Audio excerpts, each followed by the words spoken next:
Okay, imagine a machine. It's built 2,000 years ago, but it's so brilliant it can tame a massive river, power an entire city's economy, and feed its people for centuries.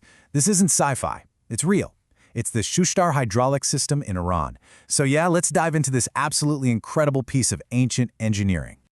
So you might be wondering, what makes this thing more than just a bunch of old canals?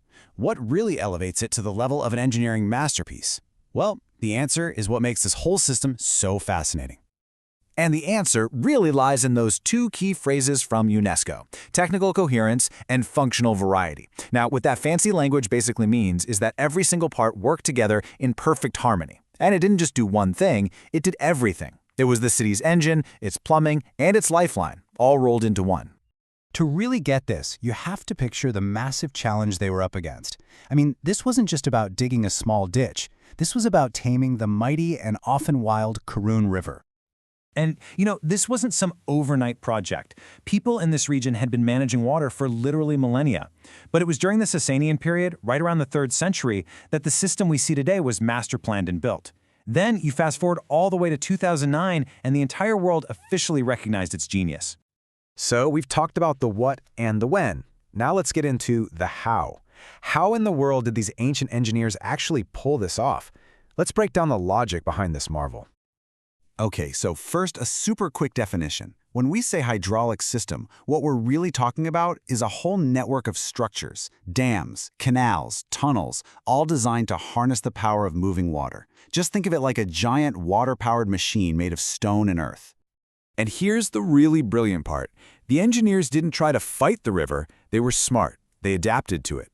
They saw its immense power not as a threat they had to contain, but as this incredible opportunity that could be guided to serve their entire community. And they did it with this beautifully simple 3-step process. First, they used a massive dam, or weir, to raise the river's water level. Step 2, that raised water could then be diverted into a whole system of man-made canals. And finally, from those canals, they could distribute the water exactly where it needed to go. Simple, right? But just profoundly effective. So we've got the overall process down. Now let's pop the hood and take a look at the actual parts, the gears and levers of this incredible water machine. Everything, and I mean everything, starts right here, at the Band a Kaiser, also known as the Kaiser weir. You can think of this as the master switch for the entire system. If this doesn't work, nothing else does.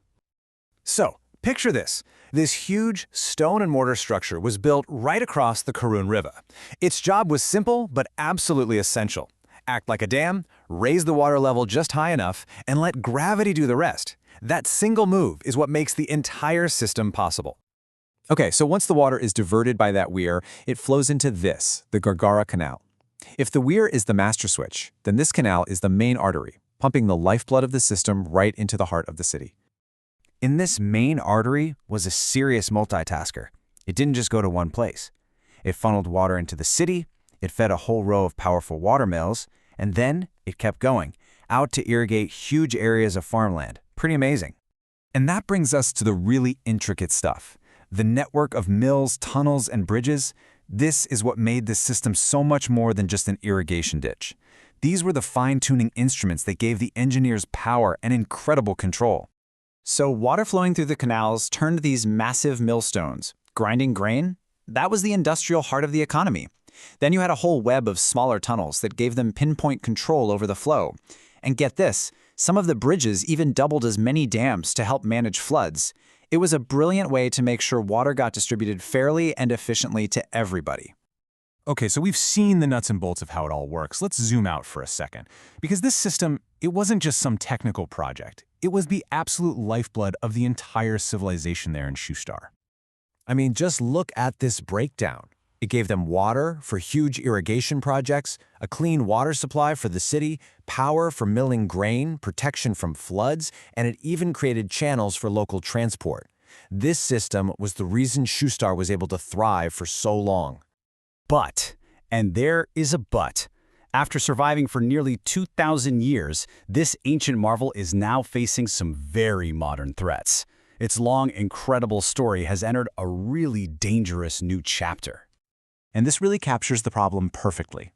On the one hand, you have its ancient strengths, the things that let it last for millennia.